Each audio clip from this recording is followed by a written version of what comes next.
دائما قل الحمد لله. الحمد لله على كل صغيرة وكبيرة، والحمد لله على كل خير نحن فيه، والحمد لله على حياة يدبرها الله بلطفه.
هذا الدعاء لإزالة الهم أمر محمد صلى الله عليه وسلم أمته أن تتعلمه، والذي لم يتعلمه بعد قد جنى على نفسه أعظم الجنايات، وجعل الهم يسكن قلبه، والفرج يبعد، والفرح يبعد، والغم يسكن. ما هو هذا؟ علمه أمته. ما هو؟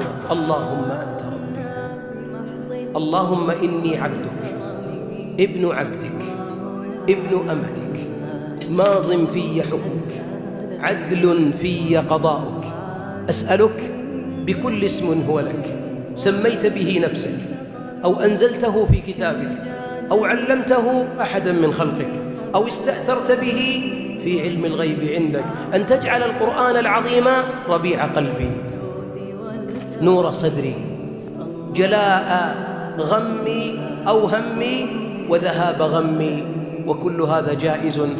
قال الحبيب من قالها إلا أبدل الله همه فرحا، وفي رواية فرجا.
مين بيخلي بيته يتوسخ لهالدرجة؟ أنا، عشان ما رح أضحك عليكم وأقولكم إنه بضلني 24 ساعة نظف، أنا مش من هذا النوع اللي بتزيح كنبيتها كل يوم عشان نظف وأعمل حالي النظيفية. راحة بالي فوق كل شيء.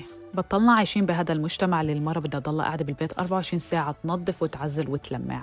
أغلب النسوان اليوم عندها حياة تانية برات البيت، وغير هيك بدك تلحقي تشتغلي، تطبخي، تطعمي، تدرسي، تحممي و100 شغلة كمان. وآخر شي لما ينطق ظهري لا الجل النظيف رح يدويني ولا الأرض النظيفة رح تشفيني.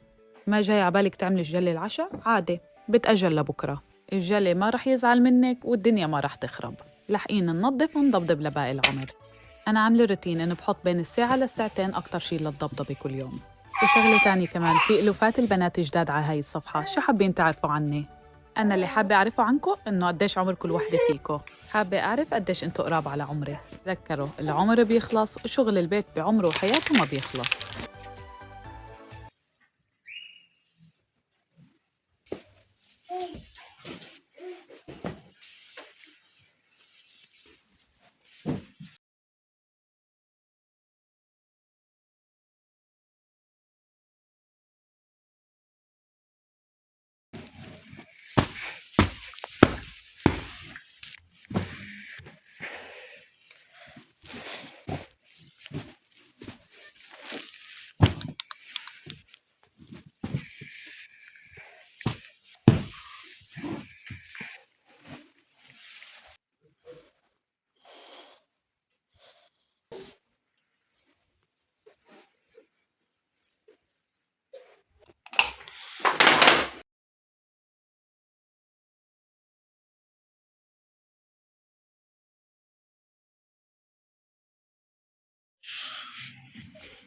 إذا ألقى الزمان عليك شرا وصار العيش في دنياك مرا فلا تجزع لحالك بل تذكر كم أمضيت في الخيرات عمرا وإن ضاقت عليك الأرض يوما وبت تئن من دنياك قهرا فربك ما أبكاك إلا لتعلم أن بعد العسر يسرا وإن جار الزمان عليك فاصبر وسل مولاك توفيقا وأجرا لعل الله يجزيك خيرا ويملأ قلبك المكسور صبرا.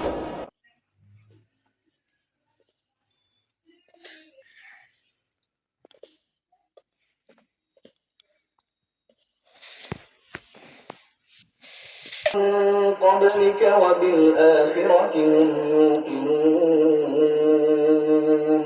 أولئك على هدى من ربهم وأولئك هم المفلحون إن الذين كفروا سواء أم لم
شلون